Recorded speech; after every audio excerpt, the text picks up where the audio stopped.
교회를 섬기는 자세, 이런 제목이 되겠습니다.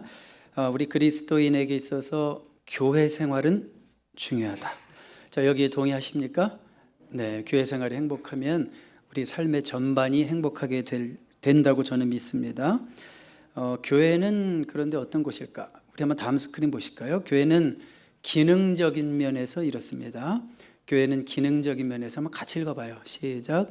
교회는 신자를 치료하는 병원이요, 신자가 훈련받는 훈련소이며 신자의 삶의 원리와 지침을 배우는 학교이다. 그리고 신자는 교회를 세우기 위해 일을 한다. 네, 교회의 기능적인 면과 또 교회에서 성도의 의무까지도 말씀을 드렸습니다. 자, 여기 보시면 우리 하이라이트를 해서 병원, 훈련소, 학교. 자, 교회가 어떤 곳인가? 우리 기본적으로 교회는 그리스도의 몸이고 그 몸의 머리는 예수님이고, 이런 아주 가장 근본적인 진리 말고 기능적인 면에서 교회는 어떤 곳인가 할 때 여러분 이 세 키워드를 기억하십시오. 교회는 병원이고, 교회는 훈련소고, 교회는 학교다. 그리고 신자는 그 교회를 세우기 위해서, 빌드업 하기 위해서 일을 하죠. 근데 무엇을 가지고 일을 하냐면 하나님이 우리에게 주신 은사들을 가지고 일을 한다라는 것을 지난주에 말씀을 드렸고요. 자, 그리고 이제 오늘 이어지는 말씀이에요. 로마서 실천편 세 번째 이어지는 말씀. 이렇게 우리가 하나님이 주신 은사들을 가지고 교회를 섬길 때 어떤 자세를 가지고 섬겨야 할까? 이것을 말씀드리겠습니다. 자, 제가 간단하게 요약을 해드리면, 교회에서 성도를 대할 때는 사랑으로, 교회에서 주의 일을 할 때는 부지런함과 열심으로, 교회를 섬기다가 어려운 일 생길 때는 인내함으로. 자, 이것이 오늘 본문을 요약한 겁니다. 다시 한번 말씀드릴까요? 교회에서 성도를 대할 때는 무엇으로? 사랑으로. 교회에서 주의를 할 때는 부지런함과 열심으로. 교회를 하다가 어렵고 힘든 일이 생길 때는 인내함으로. 우리 한 가지씩 보겠습니다. 첫 번째로 뭐라고 그랬어요? 교회에서 성도를 대할 때는 사랑으로. 우리 한번 다음 스크린 보세요. 그 사랑은 가식이 없는 것이고요, 선악의 분별이 있는 것이며 상대방에 대한 존중과 구체적 행동으로 나타난다. 자, 교회에서 성도를 대할 때 당연히 사랑으로 대해야 되겠죠. 근데 그 사랑은 어떤 사랑이어야 하는가? 첫 번째로요, 가식이 없어야 한다. 우리 한번 9절 다음 스크린 보시면 사랑에는 거짓이 없나니 그랬습니다. NIV에는 love must be sincere라고 했고요. NCV 버전에는 your love must be real. 사랑은 진짜여야 한다. 이렇게 말씀을 합니다. 원어로 보니까 이 거짓이라는 원어가요, 히포크리토스라고 쓰여 있어요. 히포크리토스. 좀 많이 영어에서도 들어본 것 같죠. 히파크러시. 뭐예요? 가식이죠. 그러니까 사랑에는, 진정한 사랑에는 위선적 가면이 없어야 한다. 이런 말씀입니다. 자, 이 말은 뭐예요? 역으로 얘기하면 무슨 말이에요? 우리의 사랑에는 가식이, 역으로 말하면 우리의 사랑에는 가식이 있을 수도 있겠구나, 이런 얘기죠. 우리 한국에서 있었던 얘기인데요. 한국에서 한 분이 어떤 동네에 이사를 왔습니다. 이분이 이사를 오자마자 동네 마을을 다 청소하는 거예요. 야, 대단하죠?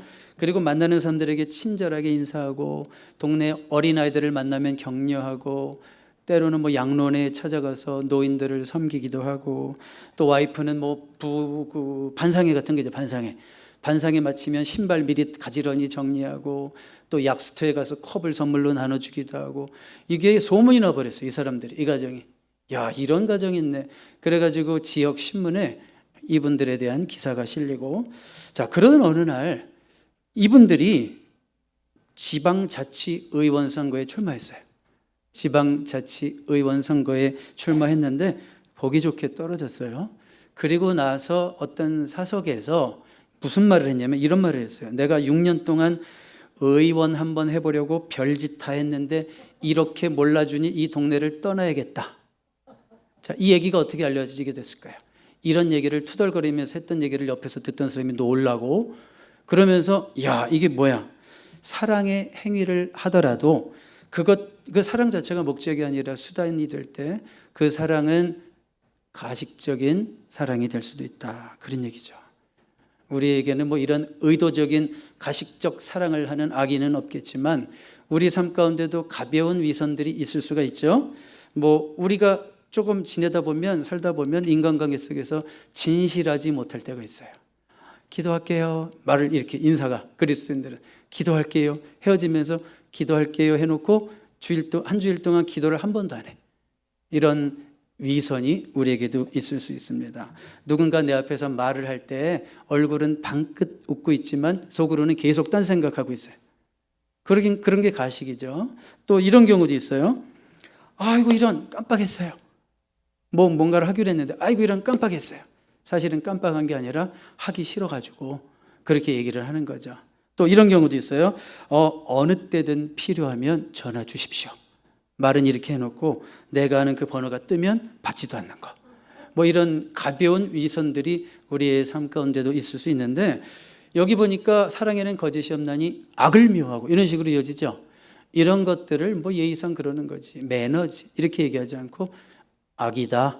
진실하지 않은 사랑은, 위선적인 사랑은 악이다. 이렇게 말씀하고 있어요. 자, 그래서 악을 미워하라. 그런 말씀이죠. 그래서 진짜 사랑에는 선과 악에 대한 구별이 있는 거예요. 다음 스크린 보세요. 자, 하이라이트가 바뀌었을 거예요. 그렇죠? 사랑에는 거짓이 없나니 악을 미워하고 선에 속하라. 이게 굉장히 강한 표현을 쓰고 있습니다. NIV만 봐도 강하죠. Hate what is evil. 그렇죠. 아주 hate이라는 표현을 쓰고 있고 이게 사실은 더 강한 표현입니다. 저주하다시피 미워하는 것을 말하는 거예요. 원어상으로는. 그 다음에 선에 속하라. 아주 선에 집착할 정도로 선에 달라붙어라. 그런 의미 원어를 잘 번역했습니다. NIV가. 악을 미워하고 선에 속하라. 사랑을 말하면서 미워하라 이러니까 왠지 좀 안 어울리는 것 같죠.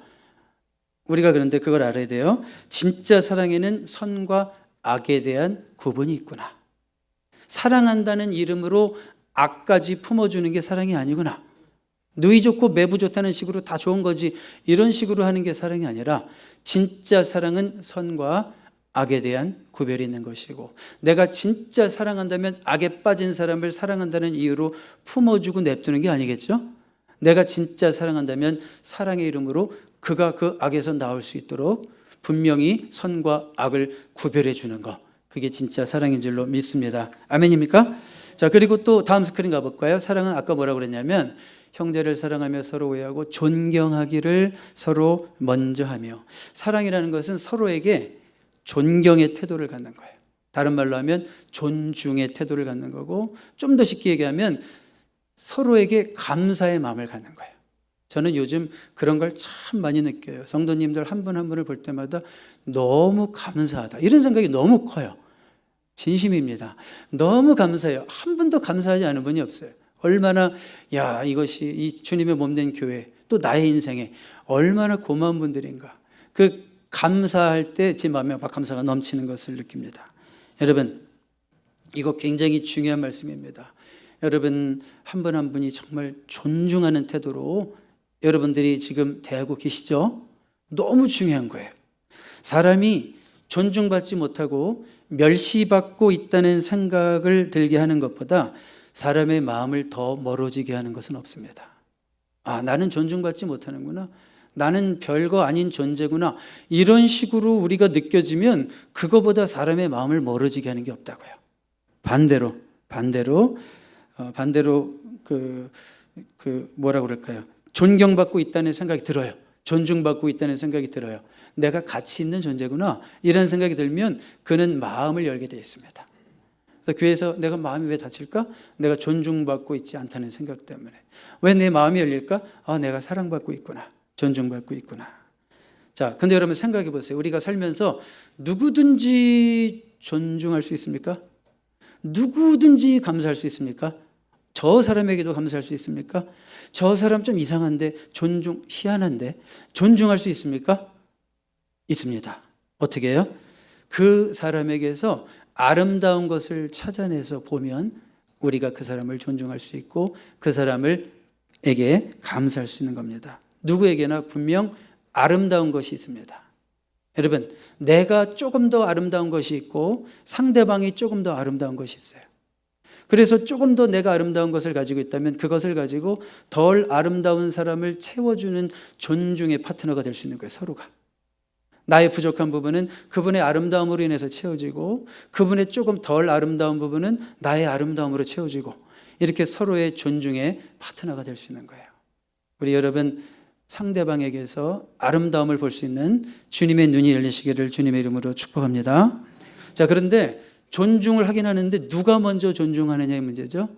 오늘 말씀은 뭐라고 그랬어요? 존경하기를 서로 먼저 하며 먼저 존경을 받으려고 하지 말고 황금률에도 있듯이 내가 남에게 대접을 받고자 하는 대로 너희도 먼저 남을 대접하라 할 때는 그게 먼저 대접하라는 거예요.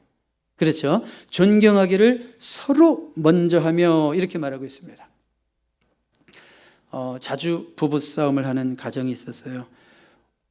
이 부인은 권사님이에요. 교회에서 거의 살다시피 하는. 그런데 남편은 교회를 안 나가요. 그런데 부부싸움을 너무 많이 해요. 그런데 항상 싸움을 누가 거냐면 남편이 걸어요.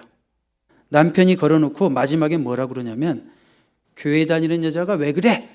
꼭 이런 식으로 끝내요. 교회 다니는 여자가 왜 그래? 그냥 그 말만 들으면 열이 받는 거예요. 더 이 권사님이. 그래서 싸움을 그치려다가도 내가 교회 다니는 걸 약점으로 이용하는 저 남편이 미워서 그것 때문에 자꾸 더 싸우게 되는 거예요. 언제까지 이렇게 살아야 되나 고민이 돼가지고 한국이니까 한국 얘기예요. 기도원을 갔어요. 일주일 동안 내가 기도하면서 이 문제를 좀 내가 해결하고 살아야지 진짜 힘들어서 못 살겠다. 마지막 날이 됐습니다. 뭐 하나님께 특별한 응답이 있는 것 같지는 않아요. 하나님, 저 이제 집으로 돌아가야 하는데 저 못 돌아갑니다. 돌아가기 싫어요. 돌아가면 제가 지는 거잖아요. 싫어요. 제가 돌아가면 제가 잘못한 것도 별로 없는 것 같은데 제가 잘못했다고 인정하는 거잖아요. 싫어요. 이렇게 막 기도를 했어요. 억울해요, 하나님.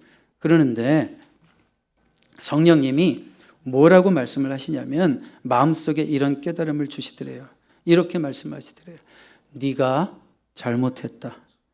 먼저 가서 사과해라. 분명히 이런 음성이 들려오더래요. 네가 잘못했다. 먼저 가서 사과해라. 그런데 이 권사님이 너무 당황이 되는 거예요. 그리고 약간 분노가 끓어오르는 거예요. 하나님이 그런 식으로 응답하실 줄은 몰랐어요. 나에게 좀 위로가 되는 말씀을 할 줄 알았는데 네가 잘못했대요. 먼저 내려가서 사과래요. 왜 그래야 돼요? 왜 그래야 돼요? 처음에는 분노했다가 깨달음이 오기를 하나님이 이렇게 말씀하시는 거예요. 네 남편과 너는 기준이 다르다. 남편은 율법적인 사람이기 때문에 따지는 게 당연한 거야. 너는 하나님의 은혜를 아는 자잖아. 하나님의 은혜를 아는 자가 남편과 똑같이 행동하면 되겠니? 안 되겠니? 이렇게 말씀하시더래요. 그래서 처음에는 당황했지만 깨닫고 내려가서 먼저 사과했다. 이런 얘기를 들었습니다. 여러분 아십니까? 하나님의 은혜를 아는 자는요 겸손해지고요. 하나님의 은혜를 아는 자는 먼저 잘못했습니다 말할 수 있는 마음의 여유가 생겨요.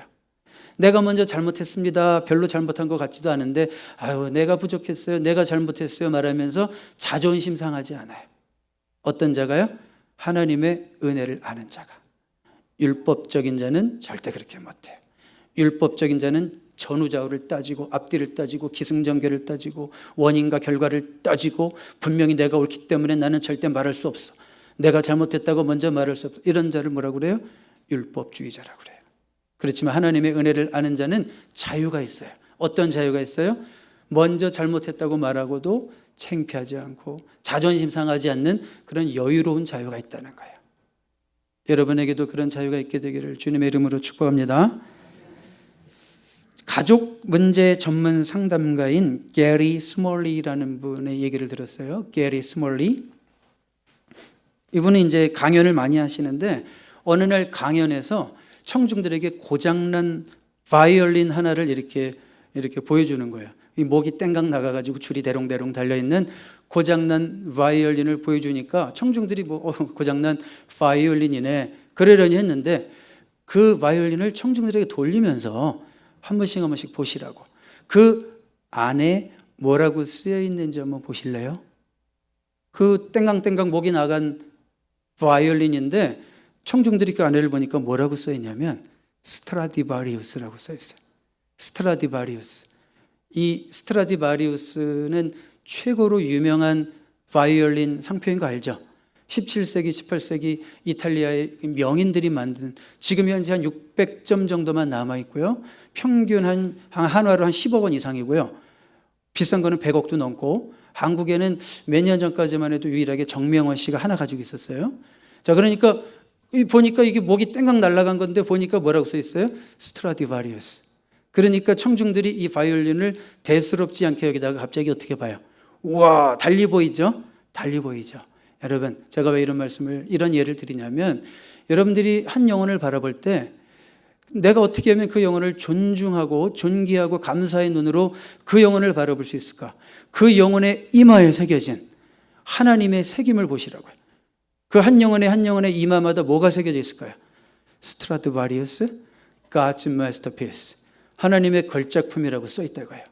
자, 그러니까 사람을 우리가 진정으로 존중할 수 있게 해서는 그 사람의 겉모습만 보는 것이 아니라, 그 사람의 스펙만 보는 것이 아니라, 그 사람의 외모, 학력, 무슨 차를 타고 다니, 이런 걸 보는 것이 아니라 그 영혼 속에서 하나님의 형상을 볼 수 있다면, 하나님의 작품으로 빚어진 한 인격을 우리가 볼 수 있다면 그 영혼을 우리가 정말 존중하지 아니할 수 없죠. 아멘입니까? 바로 여러분 옆에 계신 분에게 그렇게 말하라고 시키지는 않겠지만, 바로 여러분 옆에 계신 분이 바로 하나님의 걸작품인 줄로 믿습니다. 그런 눈들이 우리에게 열리기 시작할 때 우리는 그 영혼들을 진심으로 감사함으로 존중의 눈으로 바라보게 될 줄로 믿습니다. 그래서 진정한 사랑은 이렇게 서로가 존중하는, 먼저 존중하는 마음으로 나타난다라고 하는 것입니다. 자, 그리고 사랑은 뭐라고 그랬냐면, 참된 사랑은 성도들과 이웃의 구체적인 필요를 돕는 것이다 그랬어요. 13절 가보세요. 13절, 성도들의 쓸 것을 공급하며 손 대접하기를 힘쓰라.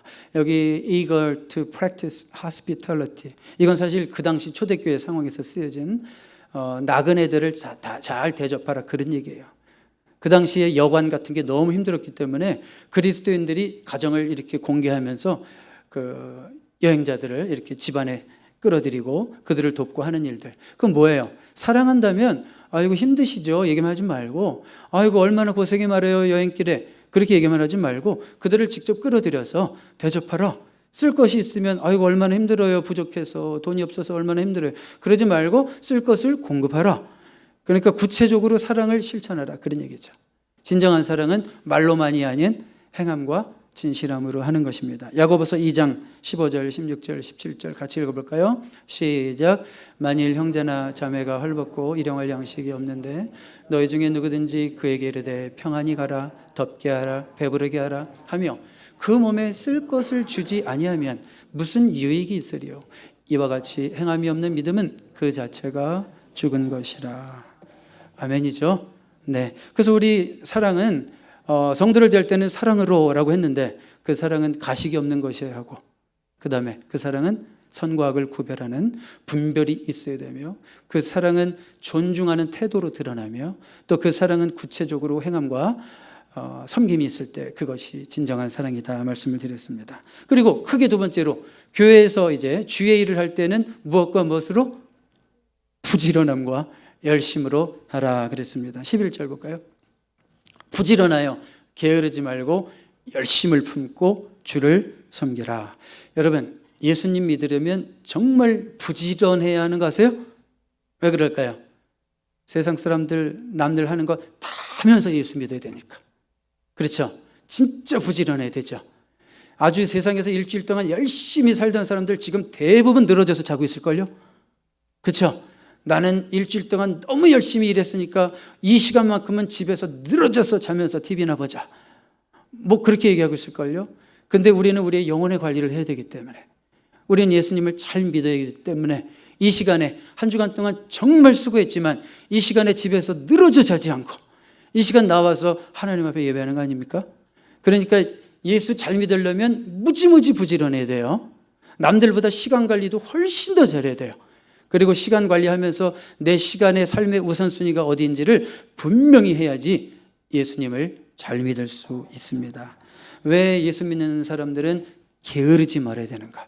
열심을 품어야 되는가? 예수님이 미지근한 것을 되게 싫어하십니다.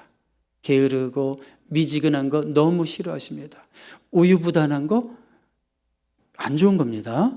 여러분, 라오디게아 교회를 향해서 예수님이 뭐라고 그러셨냐면 차든지 덥든지 하라. 차라리 좀 화끈하게, 좀 확실하게 색깔이 좀 있어라. 이것도 아니고 저것도 아니고 열심도 없고 게으르고 맨날 그냥 어슬렁어슬렁거리고, 그러면 예수님 뭐라고 그러시냐면 토해버리겠대요. 특히 우리의 믿음에 있어서는, 우리의 영적인 삶의 관리에 있어서 게으른 자들을 향해서 우리 주님이 뭐라고 그러시면 아우 메스껍다, 토해버리고 싶다, 이렇게 말씀하십니다. 자, 여러분, 게으름이라는 거 좋아요? 게으른 사람이 혹시 막 마음에 드는 경험 해보신 적 있어요? 와, 저 사람 너무 게으른데 너무 이뻐. 아니죠. 게으름은요, 잠언에도 보면 아주 주인의 눈의 초라고 그랬어요. 아주 눈에 시린 초라고 그랬어요. 그러니까 일하면서도 이 직원을 뒀는데 직원이 게으르면 주인에게는 아주 그 눈의 식초와 같은 거예요. 괴로운 존재가 되는 거예요. 그런데 더 중요한 것은 게으름은 우리 영혼의 적입니다. 여러분, 우리 잠언을 읽게 되면 게으름에 대해서 엄청나게 경계하는 말씀이 많아요. 한 번도 여유 있는 삶 이런 것에 대해서 얘기하지 않아요. 잠언은 게으른 것은 정말 영혼의 적인 것을 얘기합니다. 한 두 구절만 보겠습니다. 잠언 20장 13절, 잠언 21장 5절, 우리 한번 같이 읽어볼까요? 너는 잠자기를 좋아하지 말라. 내가 빈궁하게 될까 두려우니라. 내 눈을 뜨라. 그리하면 양식이 족하리라. 21장 5절이요. 부지런한 자의 경영은 풍부함에 이를 것이나 조급한 자는 궁핍함에 이를 따름이니라. 여러분, 게으름의 궁극적 원인은요, 자기애입니다. 자기애. 자기 몸만 유난히 아끼느라 남의 일에 게으르고요, 자기 몸을 유난히 아끼느라 영적 의무에 소홀해지는 거예요. 여러분, 이 시간, 지금 예배 시간에 집에서 자고 있는 사람들이 주의 일에는 소홀하지만 자기 일에는 소홀하지 않아요. 오늘 우연히 실수로 처음 자고 있는 분에게는 죄송합니다. 이 얘기가 들렸다면. 자, 그러니까 자기가 하고 싶은 일만 하느라 자기가 해야 하는 일에 소홀한 것이 게으름이에요. 다시 얘기해 볼까요? 자기가 하고 싶은 일만 하느라 자기가 해야 하는 일에 소홀한 것이 게으름이에요. 대부분 게으른 사람이 아무것도 안 하는 게 아니에요. 해야 할 일을 안 하고 자기가 그 육신의 소욕을 따라서 하고 싶은 일만 하고 있으니까. 잠자는 것도 자기가 하고 싶은 게 잠자는 거거든. 하고 싶은 일만 하는 것이 게으름이라고요. 그래서 어떤 이들은 하나님의 일에 게을러지는 거예요. 왜요? 하기 싫으니까. 그래서 게으른 사람 중에 탁월한 영성을 가진 사람은 한 명도 없습니다. 인류 역사상 한 명도 없습니다. 게으른 사람이 영성이 탁월하다? 한 명도 없습니다. 성도의 거룩함과 열매 맺는 삶을 방해하는 가장 큰 적이 우리 삶의 게으름입니다. 명심하셔야 됩니다. 게으름은 육체뿐 아니라 우리의 인격과 우리의 영혼을 망가뜨리는 은밀한 독입니다. 은밀한 악입니다. 여러분, 게으른 사람 보세요. 게으른 사람 보면 시작은 해요. 뭐 그냥 꾸역꾸역 무엇인가를 시작은 해요. 근데 게으른 사람의 특징은 뭐냐면 끝까지 해내는 게 없습니다. 게으른 사람은 무엇이든지 무슨 일을 하든지 자기가 하는 일에 철저하지가 못합니다. 철저하지가 못하고 그냥 하는 신용만 내요. 이런 식으로 계속 살면 그런 사람의 영혼은 반드시 부패하게 돼 있어요. 그런 사람은 반드시 언젠가 스스로 자기 자신을 모멸하게 돼 있어요. 나라는 인생 너무 정말 하찮고 부족하고 아유 못났다, 스스로 그렇게 말하게 돼 있어요. 왜요? 자기가 평생 그렇게 살아온 것에 대한 대가예요. 여러분, 우리는 게으른 사람이 낭비해버린 시간과 능력을 한번 생각해 봐야 돼요. 게으른 사람, 하나님이 주신 게 있는데 게으른 사람이 낭비해버린 시간과 능력은 자신의 것을 낭비한 것이 아니라 하나님이 주신 것을 낭비한 거예요. 우리는 이 사실을 늘 생각하고 마태복음 25장의 탈란트 비유를 생각하면서 하나님이 우리에게 주신 것이 작은 것이든지 큰 것이든지 그것을 가지고 최선을 다해서 살아야 되고 평생을 나태와 싸우면서 살아야 되고 하루하루를 정말 부지런하게 살아야 돼요. 하루하루를 시간을 우리 에베소서 5장에서 주시는 말씀처럼 세월을 아끼면서 매 순간, 매 시간, 매 분을 아끼면서 세월을 아끼면서 어떻게 하면 주님을 위해서 내가 더 프로덕티브한 인생을 살 수 있을지를 날마다 나태와 싸우면서 힘쓰는 저와 여러분 될 수 있기를 바랍니다. 여러분 인생 말년에 가서 내 인격이 왜 이거밖에 못 되는가? 아직 젊으면 시간이 있죠. 인생 말년에 가서 내 믿음이 왜 요거밖에 못 되는가? 내 업적이 왜 요거밖에 못 되는가? 내가 이 세상에 우리 자녀들에게 남겨놓고 가야 될 일이 왜 요거밖에 없는가? 이런 후회를 하지 않으려면 지금까지 어떻게 살아오셨든지 오늘부터 이번 주부터 여러분 혹시 여러분 안에 내가 해야 할 일을 팽개쳐 두고 내가 하고 싶은 일만 하고 싶은 부분에 있어서 여러분 인생의 혁명이 일어나길 바랍니다. 그래야지 여러분 인생이 후회하지 않습니다. 그리고 하나님 앞에서도 정말 착하고 충성된 종아, 네가 작은 일에도 충성하였으니 내가 너에게 큰 것을 맡길 뿐만이 아니라 이 하늘나라의 상급이 다 너의 것이다. 이런 말씀을 듣는 저와 여러분 되게 될 줄로 믿습니다. 아멘. 그래서 교회를 섬길 때는 키워드가 뭐라고요? 부지런함과 열심으로. 아멘입니까? 자, 그리고 세 번째 마지막으로 교회를 섬기다가 어려운 일이 생길 때는 어떤 단어를 기억하라고 그랬어요? 인내함으로. 12절 볼까요? 소망 중에 즐거워하며 환난 중에 참으며 기도에 항상 힘쓰며. 자, 이 중에서 키워드를 참으며로 했습니다. 소망 중에 즐거워하며 환난 중에 참으며 기도에 항상 힘쓰며. 하나님이 주신 은사를 가지고 교회를 섬길 때 힘들 때도 있죠. 그때 우리가 해야 할 것이 뭐냐? 기도하면서 소망을 잃지 말고 끝까지 인내하며 포기하지 말아라. 그런 얘기죠. 여러분, 우리가 주님의 일을 열심히 하다가 어려운 일이 생기면 일단 의욕이 사라져요. 내가 뭐하러 이렇게 열심을 해야지? 다 소용없는 일인걸? 내가 매주 이렇게 설교를 해야 되지? 다 소용없는 일인걸? 이런 생각이 들 때 기도하면서 다시 소망, 의욕을 회복시켜야 된다. 그런 얘기예요. 왜요? 사단이 좋아하는 일 하지 말라는 거예요. 주의 일에 힘쓰고 애쓰고 소망을 가지고 하는 거 누가 제일 싫어할까요? 사단이 제일 좋아하겠죠? 낙심하게 하겠죠? 사단의 괴계를 파악하고 사단이 좋아하는 일 하지 말고 다시 기도의 무릎으로 일어나서 소망을 회복하고 다시 나에게 맡겨진 일에 정진할 수 있는 저와 여러분 될 수 있기를 바랍니다. 인내와 소망과 기도는 같이 갑니다. 기도 없이 인내할 수 없고요. 기도 없이 소망을 유지할 수 없습니다. 인내력이 좋은 사람이 따로 있는 거 아닙니다. 나는 타고났어. 없습니다. 인내력이 좋은 사람 따로 없습니다. 기도하는 것만큼 더 인내할 수 있고 기도하는 것만큼 인내함으로 그래서 열매 맺는 인생 여러분 살게 되실 줄로 믿습니다. 기도하겠습니다. 하나님 아버지 감사합니다. 교회에서 우리가 어떤 태도로 일해야 할 것인가를 오늘 말씀을 통해서 다시 한번 생각해 보았습니다. 가식 없는 사랑으로 남을 존중히 여기며 구체적으로 필요한 자를 도울 수 있는 사랑이기를 원합니다. 주의 일에 부지런할 수 있도록 우리를 사랑하시는 주님의 그 열정에 감염되어 우리도 열정을 가지고 부지런할 수 있도록 도와주시옵소서.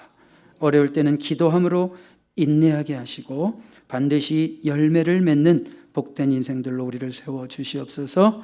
예수님의 이름으로 기도드립니다. 아멘.